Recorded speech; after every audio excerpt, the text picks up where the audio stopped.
Okay, so the example that we're going to look at today is coming from exercise 7.3. So we're still on this idea of reducing balance loans, and we've done quite a bit of this so far.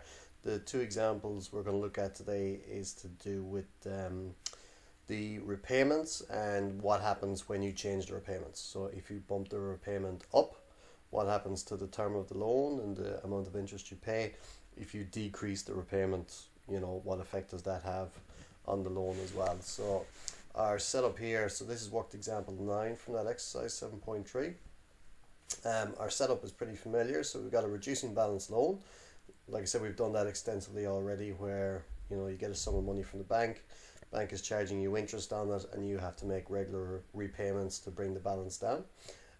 So we got a reducing balance loan of $16,000 over the course of 5 years, and we're told that it is to be repaid by monthly installments at a rate of 8.4% per annum, debited monthly. Okay, so that's a really important part there, debited monthly. So the idea of compounded monthly. All right. The first part of the question says find the repayment value.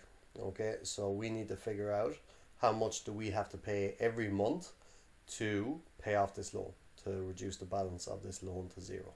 Okay.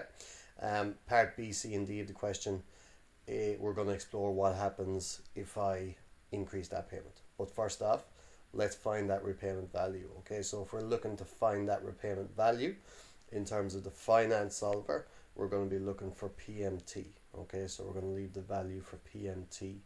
We're going to leave the value for PMT blank. Okay, so let's go to our finance solver.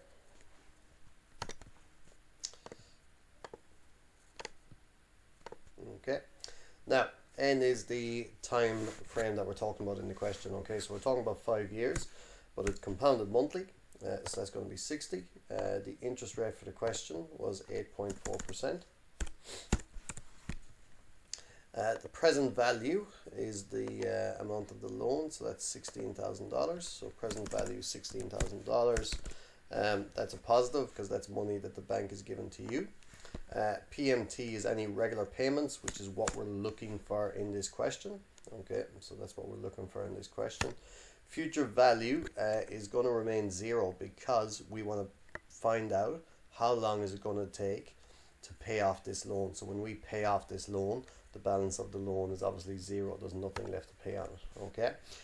Down here at the bottom, PPY and CPY reflects the compound periods in the question. The compound periods in the question is monthly. So how many months in the year? 12 and 12. All right.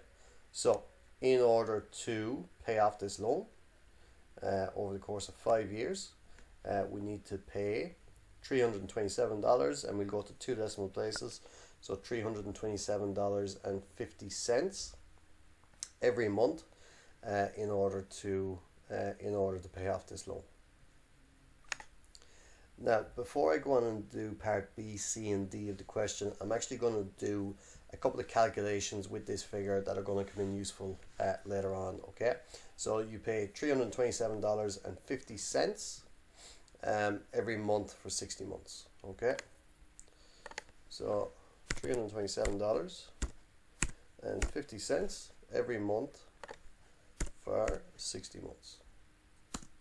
Okay, so the total amount of money that you pay back to the bank is $19,650.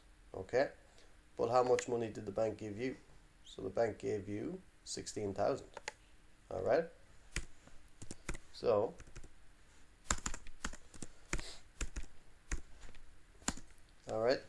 so that's how much money that you paid back to the bank. That's how much money that the bank gave you initially. So the interest, the extra amount that you've paid back to the bank, is $3,650. Okay. Now we're going to use these figures in a couple of later parts of the question. Okay. So just to recap that quickly, you pay $327.50 every month for 60 months. That's the total amount that you pay back to the bank. That's what the bank gave you, which means that you paid the bank an extra $3,650. Okay. Now let's look at what the rest of the question is saying. Okay. So Part B, it says, what will be the term of the loan if the repayment is increased to this amount? Okay, so let's see what the question is asking. What will be the term of the loan? Okay, what will be the term of the loan? We're looking for how long is it going to take to pay off the loan if we bump up our repayments. Okay, if we bump up our repayments.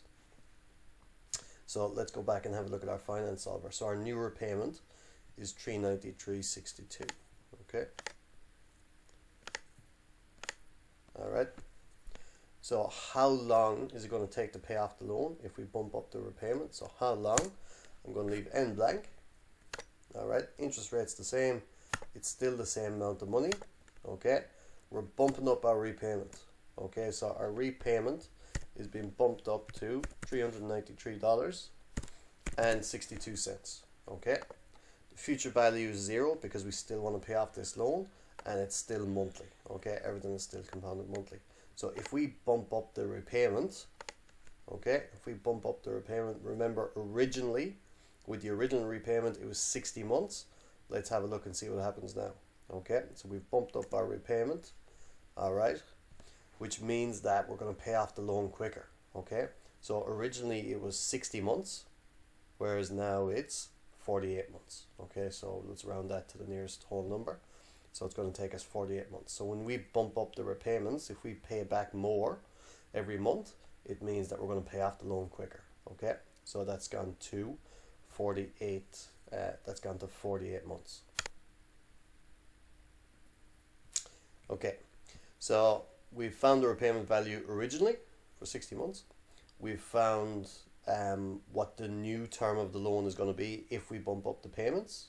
Okay, now calculate the total interest paid for this guy, for these repayments. All right, so let's go back and have a look at that.